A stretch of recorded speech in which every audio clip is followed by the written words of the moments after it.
Remember Benghazi? How could you forget? There were 9 separate investigations into the attack, and dozens of hearings. The major one, a House Select Committee investigation chaired by Trey Gowdy, cost $7 million and produced nothing of substance on the incident. There was so much interminable blather that it even gave rise to artsy word clouds devoted to the topic. The probe did, however, start the drumbeat about the phony national security concerns about Hillary Clinton's private email server, which, other than xenophobia, racist dog whistles, and general rancid vulgarity, became the Trump's top campaign theme. Donald Trump certainly would not coddle terrorists into the detriment of U.S. security and the risk of American lives.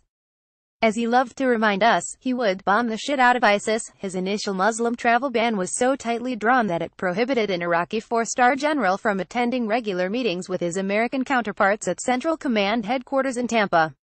You can never be too careful with the safety of the American people as coalition forces geared up this spring for the assault on ISIS's last strongholds in Syria. Secretary of Defense James Mattis kept up the tough talk.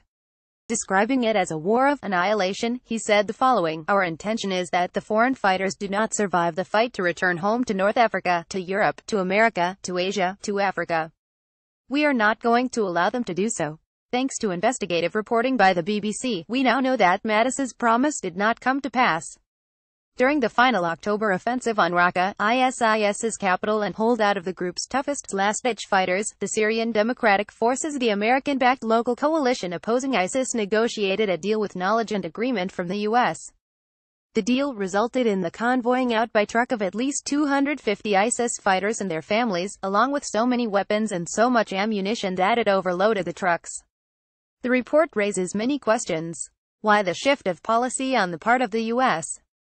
government, particularly after all the blood and thunder about wiping out ISIS from Trump and his underlings? Was this truce agreement approved at the highest level, meaning by President Trump himself? What was his rationale, and doesn't he owe the country an explanation? If not, were local U.S.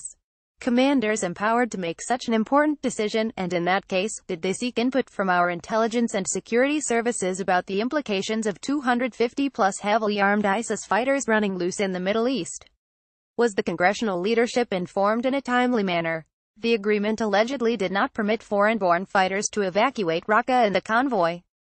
Yet the truck drivers who ferried them out stated that there was a huge number of foreigners. France, Turkey, Azerbaijan, Pakistan, Yemen, Saudi, China, Tunisia, Egypt. Were local U.S.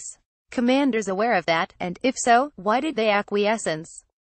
And why were ISIS fighters allowed to evacuate with so much ammunition that, as one driver complained, it broke the axle of his truck? There was also a suspiciously high ratio of purported family members evacuated. Were they all voluntary departures, or might some of them have been hostages? The Jerusalem Post has reported that among the civilians evacuated were ISIS's slaves. Was this the only way to end the fight without the further leveling of Raqqa? Possibly so, but it would be good for administration officials to state this before a congressional committee while under oath. It is common knowledge that the Kingdom of Saudi Arabia has funded and logistically supported ISIS. It is plausible that the Saudis, particularly under the energetic new Crown Prince Mohammed bin Salman, the virtual power behind the throne in the kingdom, would be involved in any decision involving ISIS, a number of whose fighters were Saudi nationals.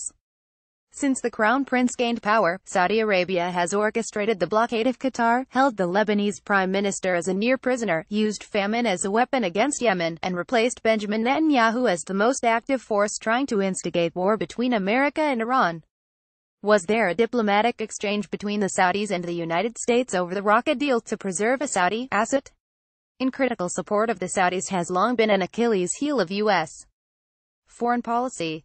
The sword dancing by Trump's cabinet members at a Saudi confab during which Trump lavished praise on the despots who happen to have Trump properties on their territory does not suggest an agonizing reappraisal of our relationship.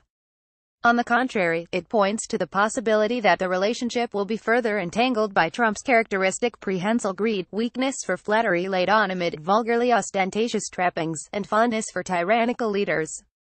Could this fondness have led to a side deal on Syria? Democrats would do well to avert their gaze momentarily from Roy Moore's slow-motion suicide bombing of the Republican Party, and from Trump's habitually imbecile tweets, to focus their attention on Raqqa and awaken the American press from its slumber. If Benghazi was worth 2 years of Waltau hearings, the American people should at least be aware of what happened in Raqqa, and on whose it occurred. It would also lay down a marker for Trump, always quick to claim that his opponents will have blood on their hands for thwarting his immigration policies. That turnabout is fair play.